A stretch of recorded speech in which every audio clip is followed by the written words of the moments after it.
তো আজকে বাজার থেকে নিয়ে চলে এসেছে মাটন।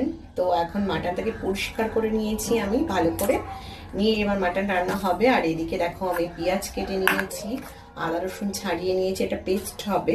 আর এদিকে দেখো আলু কেটে রেখে দিয়েছি এই যে। তো এবার রান্নাটা আমি পুরো গুছিয়ে নিয়েছি, এবার রান্নাটা আমি বসাবো। তো মাটনটা পরিষ্কার করে নিয়েছি, এখনো ধোয়া হয়নি, এখনো ধুয়ে ভালো করে একটু অন্যরকম ভাবে রান্না করবো মাটন। তো দেখো মাটনটা আমি নিয়ে নিয়েছি, আজকে মাটনটা একটু অন্যরকম ভাবে রান্না করবো, রোজ তো একরকম ভাবে করি।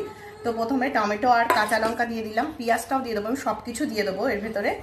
তো দেখো এই যে আদা রসুন পেস্ট, এটাও দিয়ে দিলাম। আর দিয়ে দেবো একটু টক দই,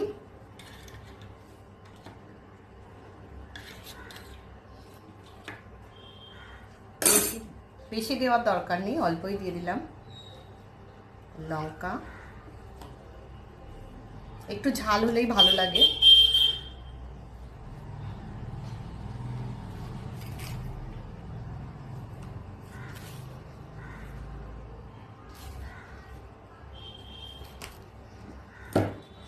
আর এখানে আছে দেখো জিরে ধনে, আর জিরে আর ধনে পেস্ট, তো মিক্সার গ্রাইন্ডে, তো ওই জন্য একটু সমস্যা হচ্ছে।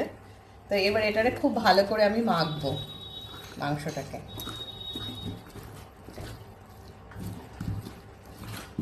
মেখে আমি আধ ঘন্টা ম্যারিনেট করে রেখে দেবো এরকমভাবে, তারপরে কিন্তু রান্নাটা করব। আমি চিকেনটা সাধারণত এরকমভাবে রান্না করি, মাটনটা কোনোদিনও করিনি, বাট আজকে ফার্স্ট টাইম করছি আমি এরকমভাবে।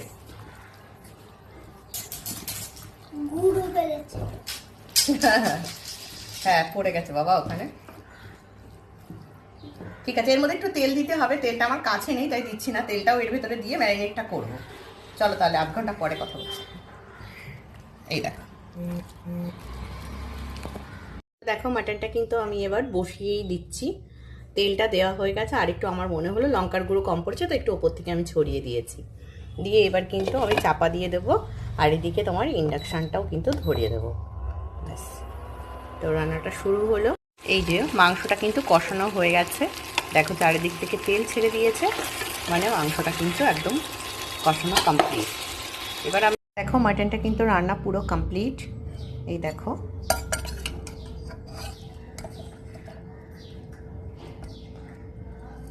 চল তাহলে এবার খাওয়া স্টার্ট করা যাক।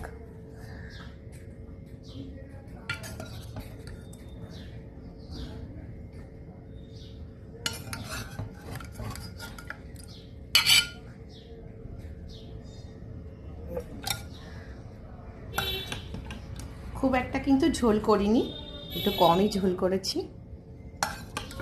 দেখো মাটনটা কিন্তু সেদ্ধও খুব ভালো হয়েছে, এই দেখো।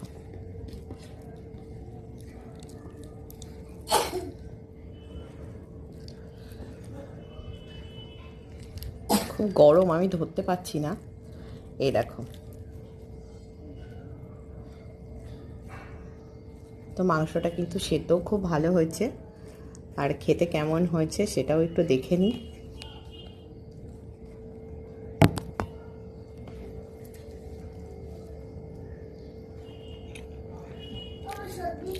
ভালোই হয়েছে খেতে।